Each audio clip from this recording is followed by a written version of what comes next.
Welcome to The View from the Front. My name is Stan, and this is the July 6th edition.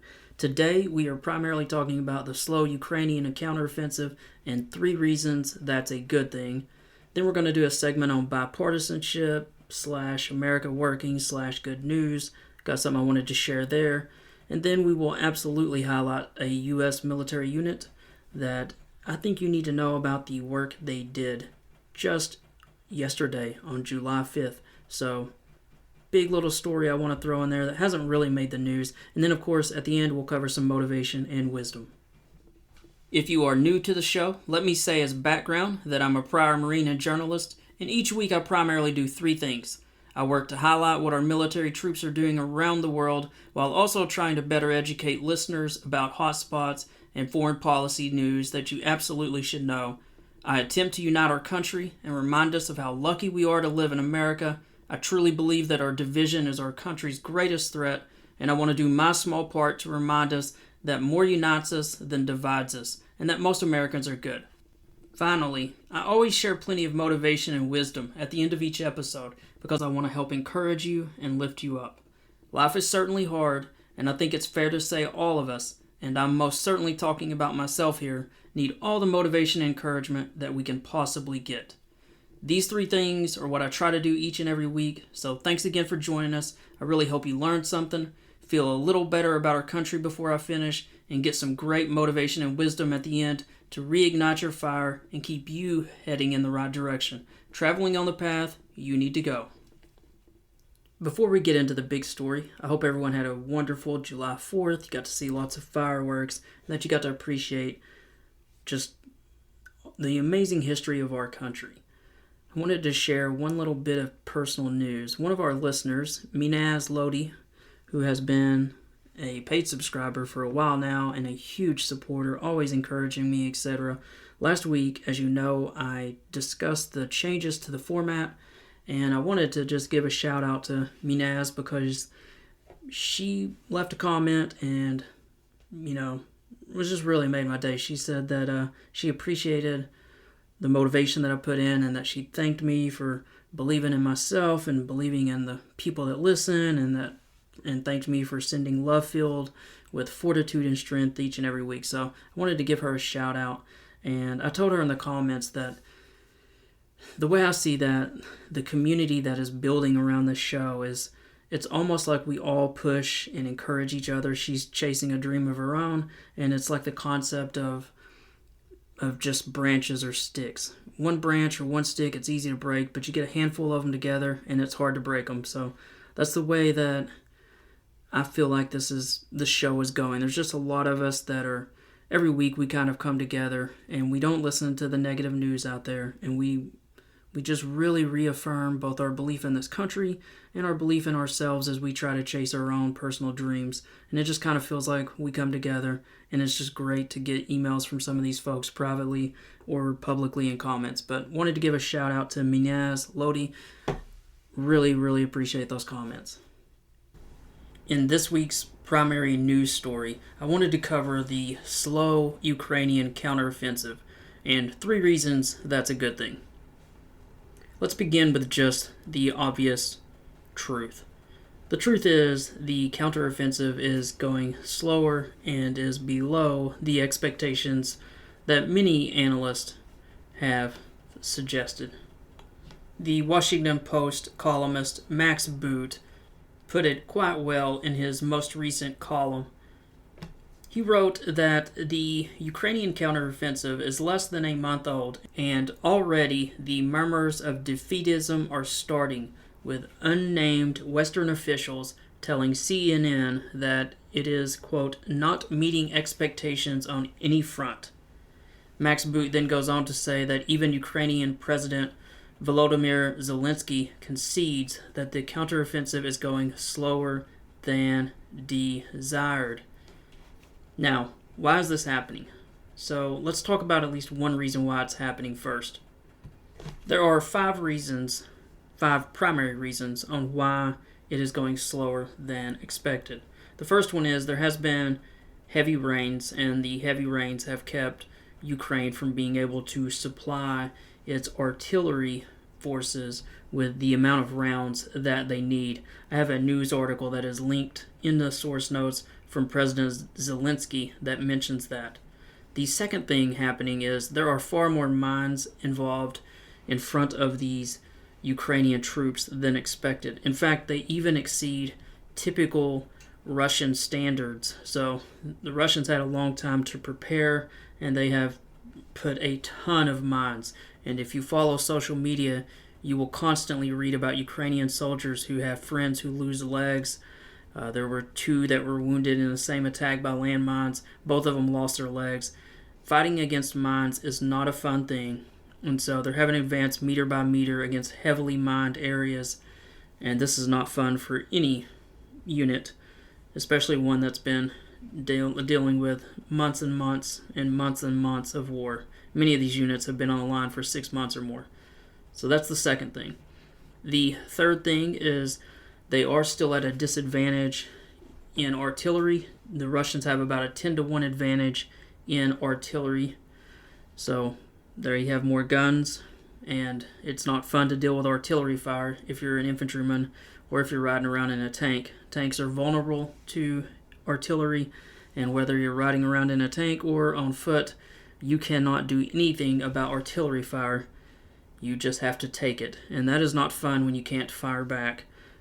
The fourth thing is they are outnumbered. The Washington Post wrote an editorial that reminded readers that typically when you do an attack, you want a 3-to-1 numerical advantage, but in this case, actually, Russia outnumbers Ukraine as far as troops. So Ukraine is literally trying to do a counteroffensive with fewer troops than the enemy.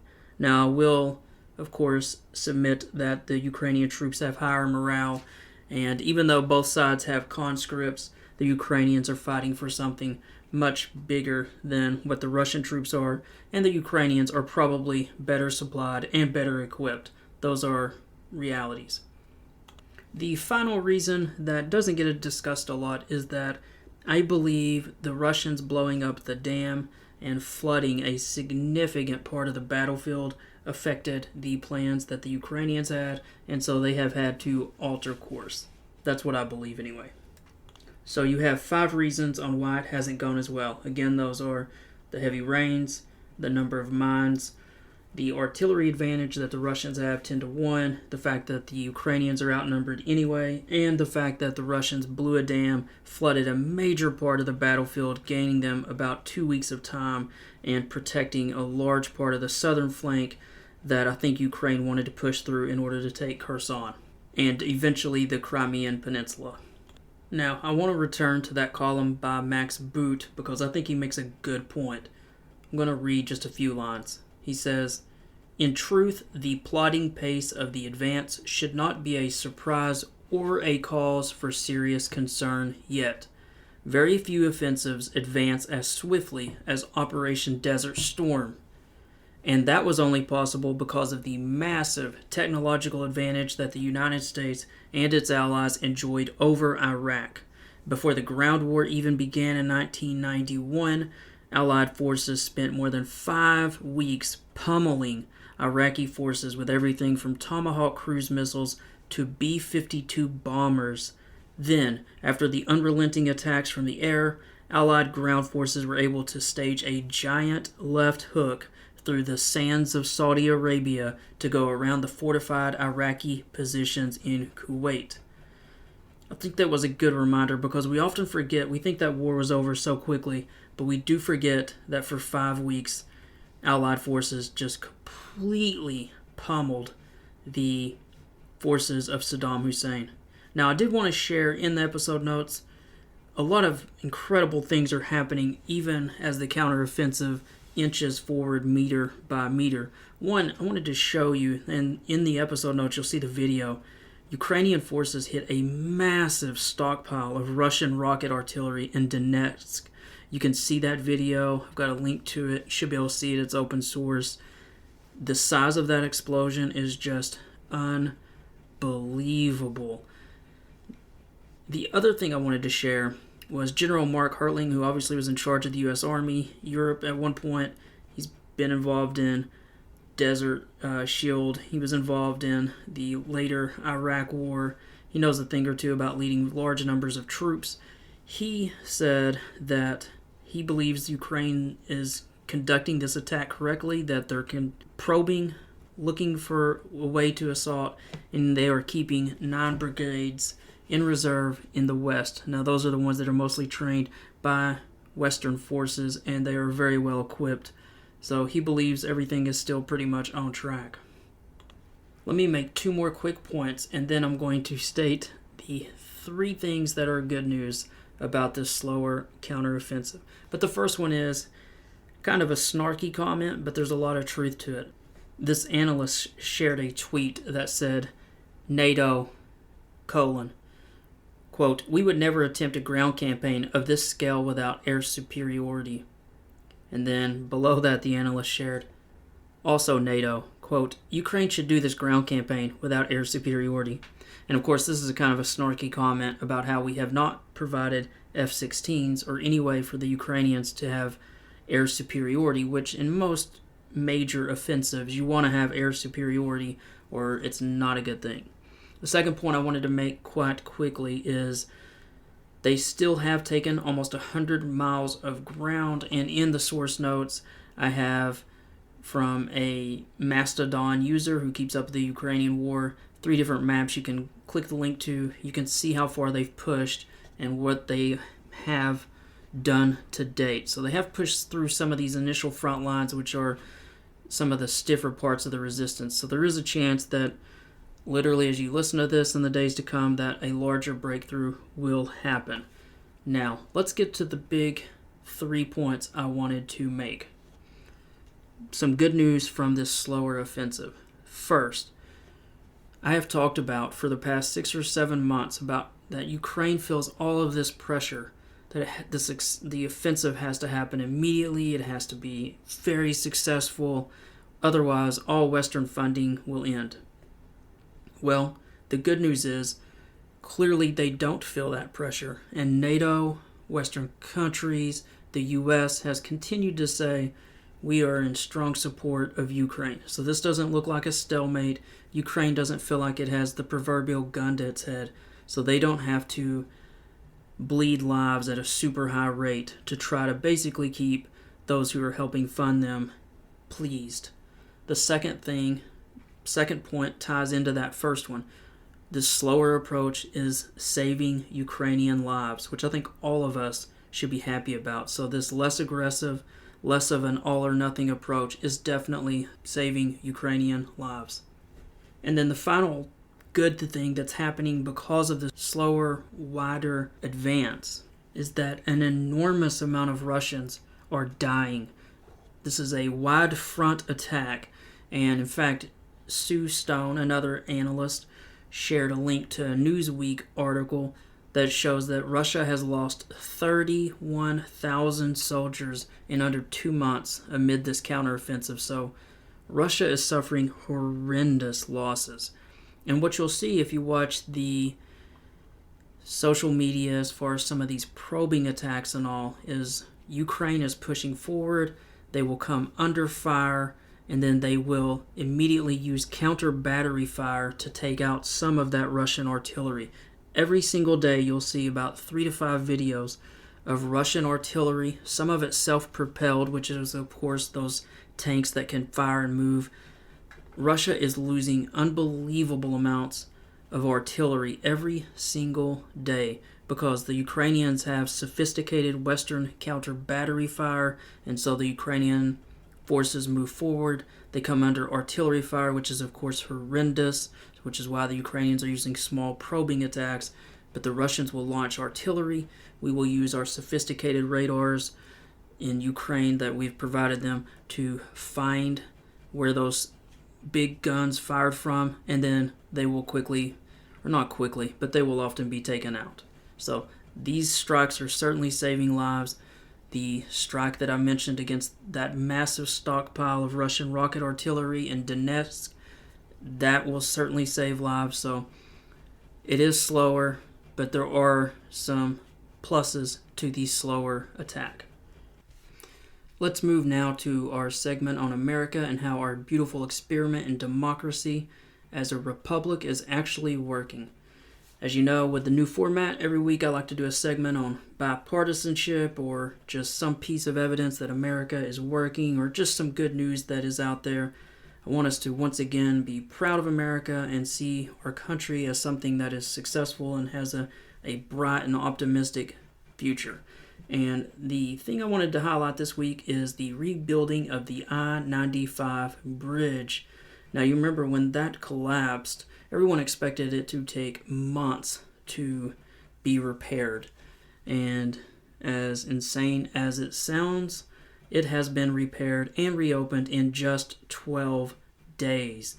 I've got a link to the article that explains kind of how that happened, how there were union crews working around the clock to get that done, getting paid overtime, but how the federal government, the state, and the local authorities all came together to make this happen. And it was just an amazing effort that was bipartisan, as I said, and involved all the levels of government. So it was just a great example of how when we all pull together, when we all come together, America can and still does amazing things. Just a quick reminder, if you love what you're listening to and would like to help support the show, you can do so by signing up as a monthly paying subscriber. For $5 per month, you can help sustain, grow, and improve the show. As you can probably tell, I truly do believe in trying to highlight what our military troops are doing around the world, unite our country, and remind us of how lucky we are to live in America, and share plenty of motivation and wisdom at the end of each episode. Long term, being able to quit my day job and do this full time would provide more time to cover the news, unite the country, and focus harder on motivating others. And these are all things I feel drawn to do, just the same as I feel drawn to write fiction that mostly focuses on military service and police work. I think this is an important calling since I think books are a great way to continue to attract talented people to both endeavors. Obviously, these are two crucial ways to serve our country, but you don't have to do any of this. I already have an awesome group of folks who are throwing a few dollars into the pot each month to keep the show going. I thank God for each of these people, and if it's meant for me to return to being a full-time author who also does the weekly podcast, then my dreams will absolutely come true.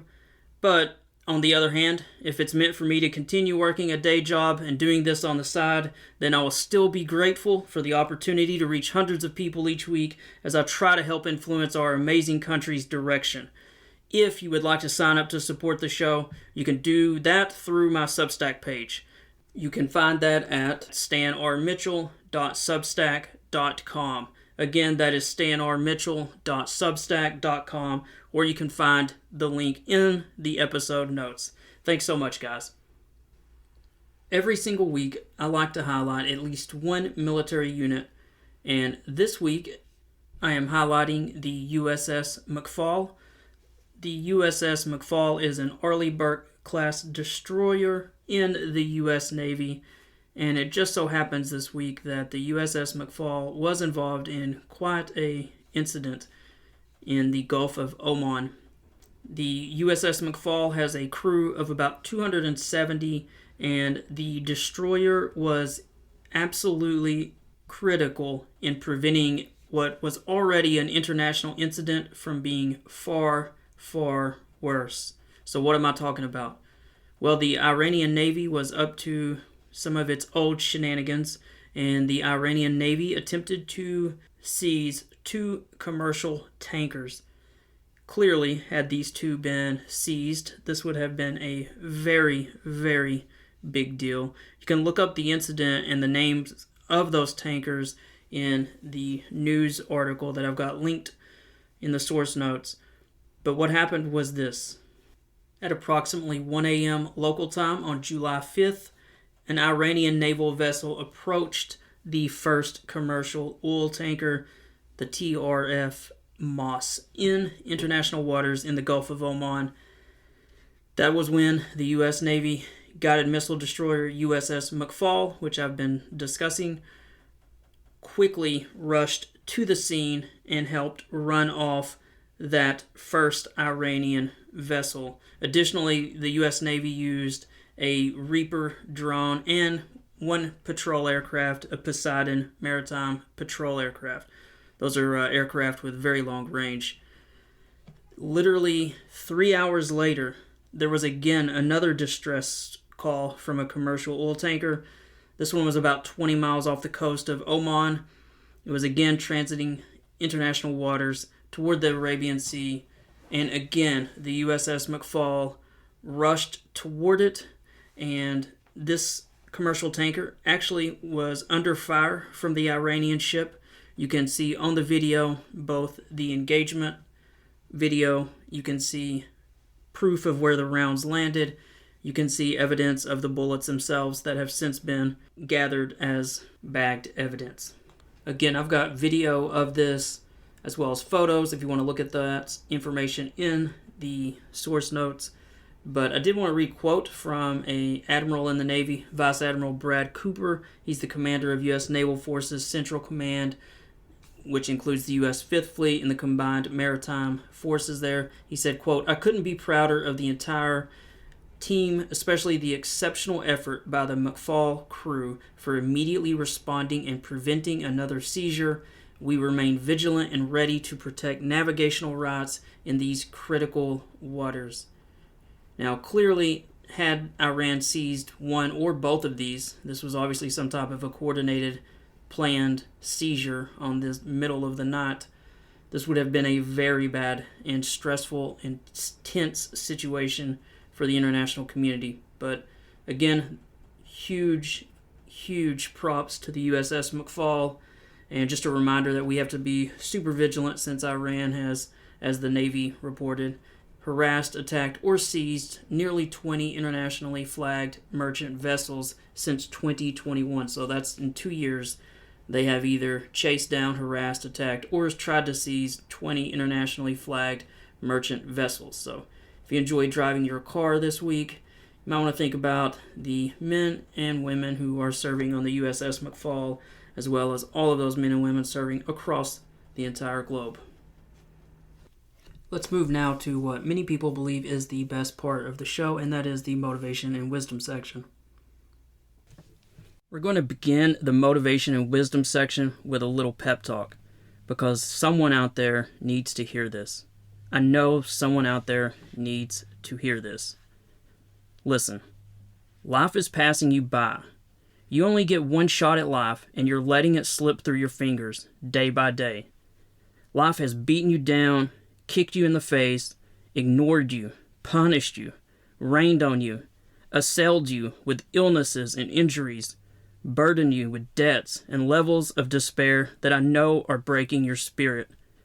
But you have to get up. Do you hear me? You have to get up. You're going to get up, and you're going to get up now, and you're going to start fighting back. Do not let despair win. Get up and take a step forward to confront these things facing you right now. Do it now. And let the following items that I'm going to share lift your spirit and take you to a higher level. You can do this. You're meant to do this. And you have to do this. For yourself, for your family, for your Creator. And with all of that being said, I truly hope these help pick up your spirits, that they help revive your hopes, and that they help make you a better person.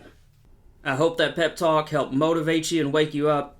I once read, if you don't think you're powerful, think of your most important relationship of that person who's depending on you. Maybe it's a son or daughter. Maybe it's a parent you're caring for. Maybe it's your spouse. If you don't think you're important, if you think you don't matter, imagine if you suddenly went away. Who would care for that person? Who would check on them, love them, care for them, help them? We are all way more powerful and important than we think. And the work we do, even that work we forget about and sometimes complain about, it's important. You can have an impact. You are having an impact. And now that you're paying attention, let's share a few more items to help feed you and make you stronger. Here is the first one for today, and it comes from actually an author by the name of Lindsay Buroker.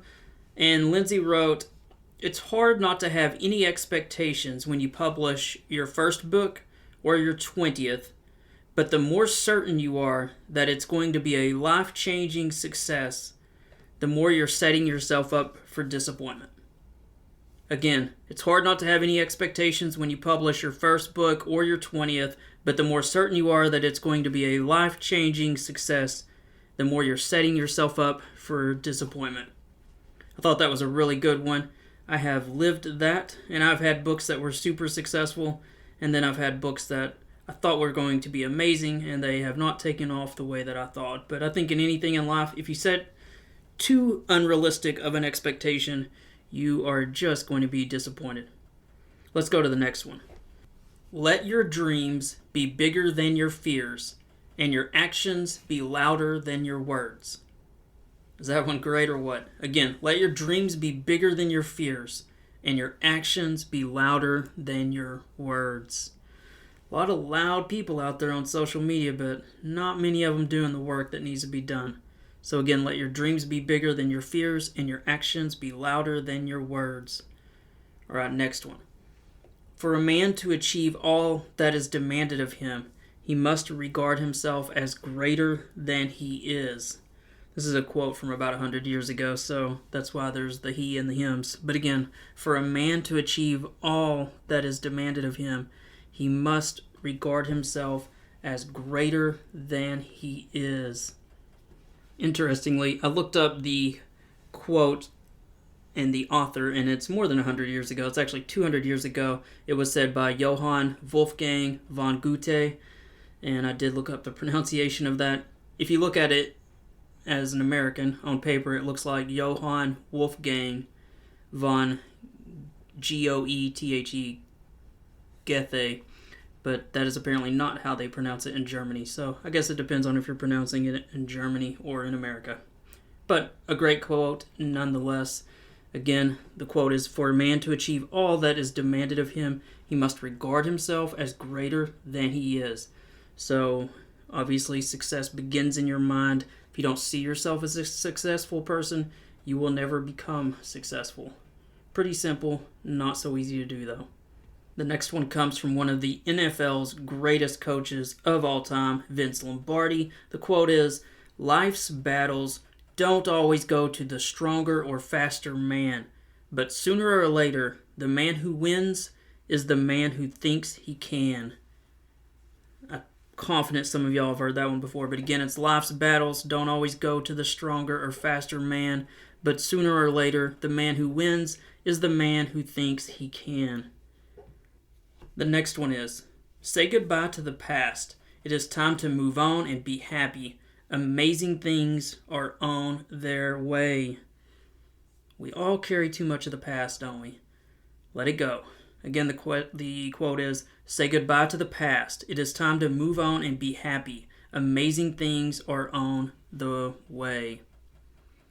Next one. Train your mind to be stronger than your feelings. It's another good one. Train your mind to be stronger than your feelings. Your feelings lie to you.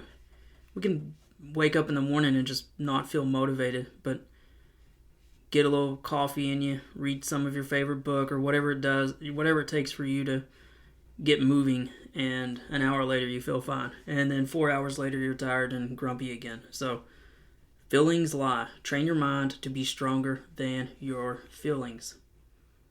Let's do two of them from the Bible. The first one is from the book of Psalms, chapter 51, verse 10.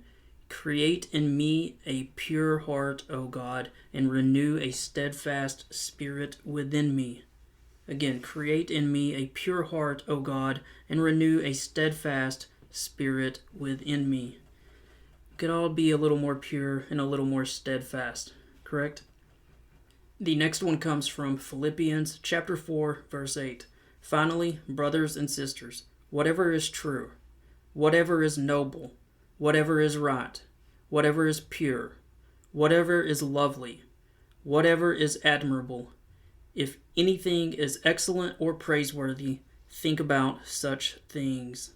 Again, it is finally, brothers and sisters, whatever is true, whatever is noble, whatever is right, whatever is pure, whatever is lovely, whatever is admirable, if anything is excellent or praiseworthy, think about such things. I always like to end with this one. Be the reason someone smiles. Be the reason someone feels loved and believes in the goodness of people. I always think that's a great one to end with. And with that, thanks for joining us this week on The View from the Front.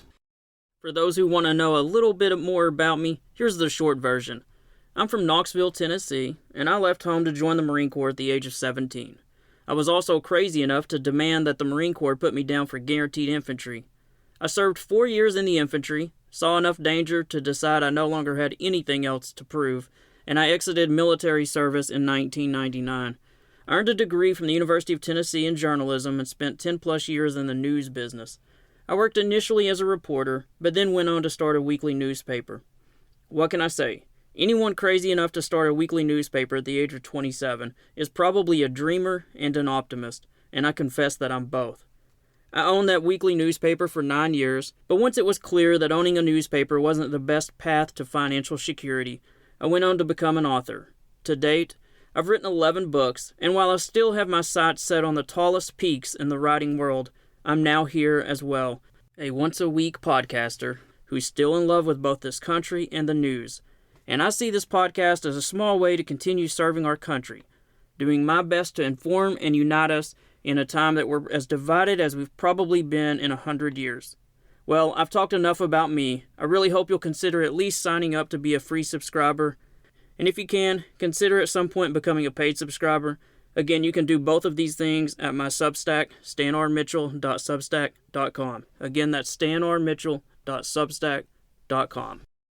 As a reminder, please be kind and try your best to love your fellow Americans. Let's all work together to unite this country.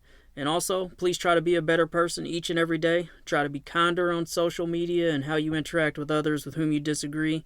And if you've got a dream kicking around in the back of your mind, go after it. If you have that friend or family member that you know you should reach out to, who you haven't talked to in a few months, reach out to them. Finally, make sure you check out my books if you haven't yet. I've written 12 of them. I have somehow been fortunate and lucky enough to have sold 70,000 copies, and these are all independently published, so that's really quite a feat, honestly. I absolutely have to give credit to God and to my awesome supporters for sharing word of mouth in order to pull off selling that many books, although I do believe that God gave me a gift with an ability to tell a story, keep it short, and keep the pace moving. Obviously, you can't really be an author without first being a reader, and I absolutely hate slow-moving plots. You can ask any of my friends, and so I think one of the things that sets me apart a bit is just how fast the writing is. Some reviewers have called it cinematic, but I know in today's society it's easy for people to get distracted, so I don't put a ton of description in. I try to keep it moving fast, and I can have really short chapters. So that is the unpolished, honest sales pitch on my books. You can find all 12 of them on Amazon by searching for my full name, Stan R. Mitchell. Again, Stan R. Mitchell. There are several Stan Mitchells, so if you don't include the R, it can be a little hard to find, although I've got links everywhere for my books, so if you want to check them out, definitely do so. And with that, we will wrap it up. I really hope you guys join me next week. If you have some feedback on the show, drop a comment. I try to keep an eye on comments. I'm not some kind of big shot, so I usually at least like them and or reply. You can also reach out to me by email if you have any tips, complaints, compliments, questions. You can reach me at authorstanrmitchell@yahoo.com. Once again, author stanrmitchell@yahoo.com. And believe it or not, guys, I'm one of those weirdos that actually answers my emails. Almost always when someone emails me, they are stunned to get a reply. Usually relatively quickly within a day. So I've had everything from, I don't understand why this is happening, can you explain this bit of news? Or, you didn't put a link to this, what's your source for that? Or, hey, what do you think is going to happen over here? Or even, could you explain this next week? I try to answer every email, so again, don't be scared, reach out. And with all of that out of the way, I am out. See you guys next week.